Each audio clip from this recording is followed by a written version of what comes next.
श्री स्वामी समर्थ. नमस्कार, मी नंदिनी. माझ्या यूट्यूब चॅनलवर तुमचं खूप मनापासून स्वागत करत आहे. तुमच्या मनातील सर्व चांगल्या इच्छा स्वामी महाराज पूर्ण करो ही स्वामींच्या चरणी प्रार्थना करते आणि आजच्या व्हिडिओला सुरुवात करते. तत्पूर्वी तुम्ही जर चॅनलवर नवीन असाल तर चॅनलला सबस्क्राईब करा. त्याचबरोबर शेजारचं जे बेल आयकॉनचं बटन आहे ते प्रेस करा, जेणेकरून मी जेव्हा नवीन व्हिडिओ अपलोड करेन त्याचं नोटिफिकेशन तुम्हाला मिळेल आणि तुम्ही एकही व्हिडिओ मिस करणार नाही. तर चला करूया व्हिडिओला. कालच खंडग्रास ग्रहण झालं आणि आज आहे रविवार, ग्रहण करी दिन. तर पहा, काल कोजागिरी पौर्णिमा होती आणि जो ग्रहणाचा दुसरा दिवस असतो त्याला ग्रहण करी दिन म्हणून ओळखलं जातं.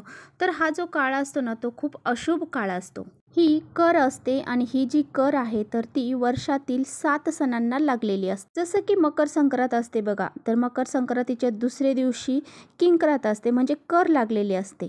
तर आपण आपल्या मुलांसाठी बघा दुसऱ्या दिवशी, संक्रांतीच्या दुसऱ्या दिवशी बोरनहाण करत असतो, म्हणजे त्या करीच्या दिवशी करत असतो. आणि ह्या करीच्या दिवशी जर आपण असं बोरनहाण केलं तर आपल्या मुलांवर भरपूर चांगले प्रभाव पडत असतात. त्याचबरोबर होळीनंतर सुद्धा दुसऱ्या दिवशी कर असते.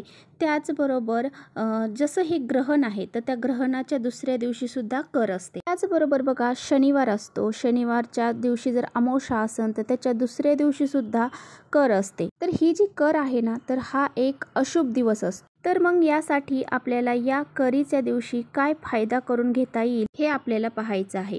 तर पहा, ह्या दिवशी जर आपण काही उपाय केले तर ह्या उपायांचं खूप चांगलं फळ हे आपल्याला मिळत असतं. म्हणजेच काय, काही दोष असतील तर ते दूर करण्यासाठी हा काळ खूप महत्त्वाचा आहे. तर बघा, मी तुम्हाला याबद्दलच एक महत्त्वाचा उपाय सांगणार आहे. खूप महत्त्वाचा उपाय आहे.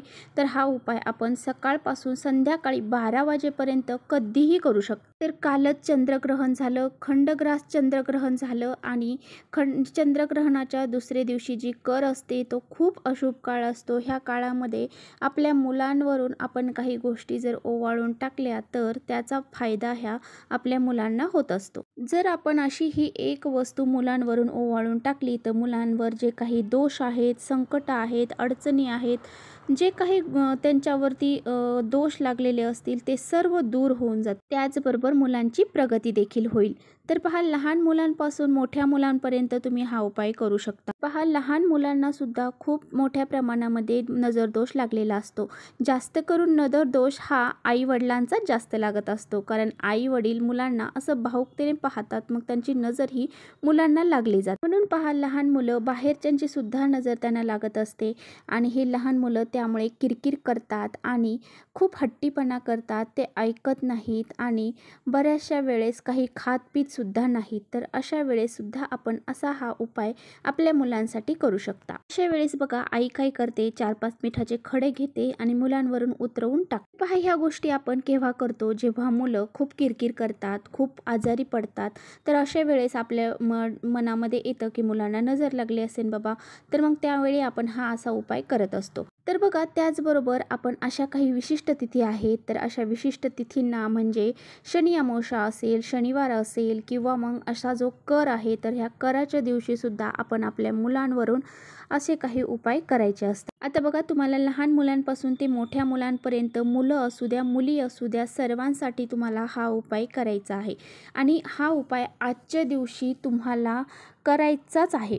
आता बघा, आपण म्हणतो लहान मुलांना नजर लागते, पण नजर ही मोठ्या मुलांना सुद्धा लागते, कारण त्यांच्या जीवनामध्ये बघा खूप सारे प्रगतीमध्ये अडथळे निर्माण होत असतात आणि त्यांच्या जीवनामध्ये बऱ्याचशा गोष्टी अशा घडतात की ते अचानक अभ्यास करणं सोडून देतात किंवा मग ते वाईट संगतीला लागतात. अशा बऱ्याचशा गोष्टी मुलांच्या बाबतीत घडत असतात. त्या घडू नये म्हणूनच आपल्या आईने आपल्या मुलांसाठी काही उपाय अशा विशिष्ट तिथींना करायचे असतात. कुठेतरी आपल्या नशिबाची साथ आपल्याला हवी असते आणि ही नशिबाची साथ मिळवण्यासाठी आपल्याला जी कष्ट मेहनत करत आहोत, त्याचबरोबर ही उपाय देखील जर आपण केले तर आपल्याला त्या कष्ट मेहनतीला नशिबाची साथ मिळून जाते आणि आपल्याला कोणत्याही अडचणी निर्माण होत नाही. आता बघा, आपल्याला कोणत्या कोणत्या गोष्टी मुलांवरून ओवाळून टाकायच्या आहेत. तर आपल्याला 7 लाल मिरच्या घ्यायच्या आहेत. बघा, कुठेतरी तुकडे पडलेले आहेत किंवा मग तुटलेल्या मिरच्या आहेत, अशा नका घेऊ.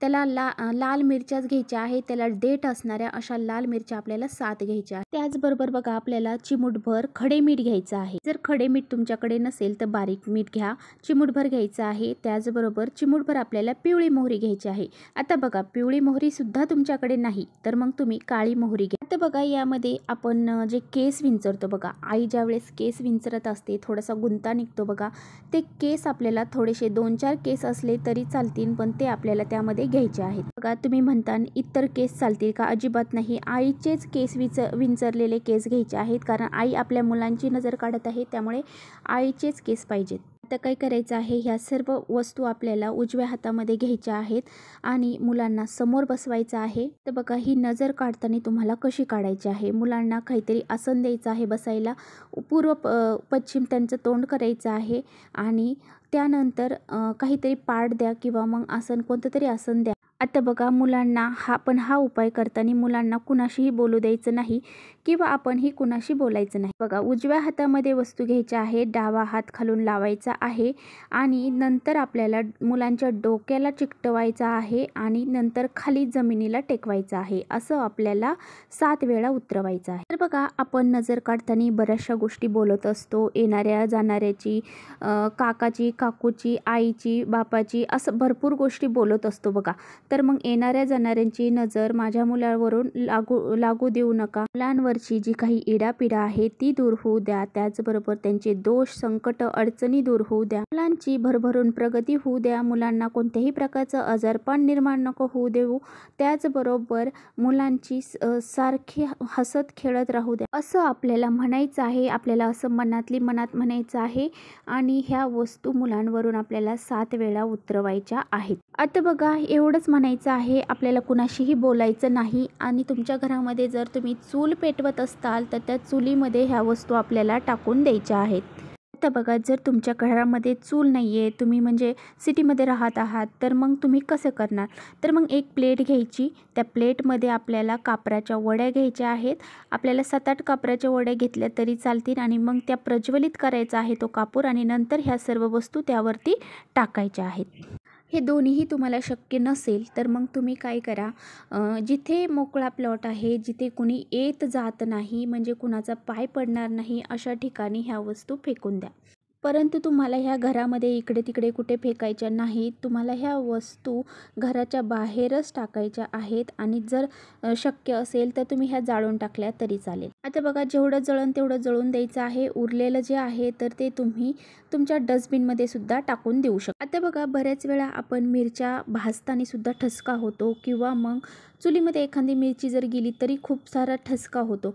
परंतु जर आपण ह्या वस्तू जाळत असताना ठसका झाला नाही तर समजून जायचं की आपल्या घरामध्ये खूप सारे मुलांवरती नजरबाधा झालेली होती आणि ती आता निघून गेली आहे. बघा तुम्ही पाहिलंच असेल की असे हे उपाय आपले आईसुद्धा आपल्यावरती करायची. त्यामुळे पहा हा खूप प्रभावशाली उपाय आहे. तर तुम्ही हा उपाय आज करायला अजिबात विसरायचं नाही. आज तुम्ही दिवसभरामध्ये संध्याकाळी 12पर्यंत कधीही हा उपाय करू शकता, कारण आज ग्रहण करी दिन आहे. तर या दिवशी तुम्ही नक्की हा उपाय आपल्या मुलांसाठी करायचा आहे. तर पहा इतर दिवशी तुम्ही हा उपाय करण्यापेक्षा ह्या करीच्या दिवशी जर तुम्ही हा उपाय केला तर याचं 100% फळ तुम्हाला मिळणार आहे. तुमच्या मुलांच्या जीवनातल्या ज्या बी समस्या आहेत त्या सर्व दूर होऊन जातील. त्यांच्या जीवनामध्ये काही दोष असतील, अडचणी असतील, संकट असतील, त्यांची प्रगती थांबली आहे, ह्या सर्व गोष्टी दूर होऊन जातील आणि त्यांची प्रगतीसुद्धा भरभरून होईल. तर बघा मुलं बार आजारी पडत असतील तर ते आजारी पडणं सुद्धा त्यांचं कमी होऊन जाईल. आणि त्याचबरोबर बघा मुलांना भरपूर साऱ्या इच्छा असतात तर त्यांच्या इच्छा या पूर्ण होत नाहीत, मग ह्या इच्छासुद्धा त्यांच्या पूर्ण होतील. तर इतका हा प्रभावशाली उपाय आहे. आज दिवसभरामध्ये संध्याकाळी 12पर्यंत हा उपाय करायला अजिबात विसरू नका. तर चला करते इथेच व्हिडिओचा एंड. व्हिडिओ तुम्हाला थोडा जरी आवडला तरी नक्की लाईक करा. चॅनलवर नवीन असाल तर चॅनलला सबस्क्राईब करा. परत भेटूया अशा छानशा व्हिडिओसोबत. तोपर्यंत श्री स्वामी समर्थ.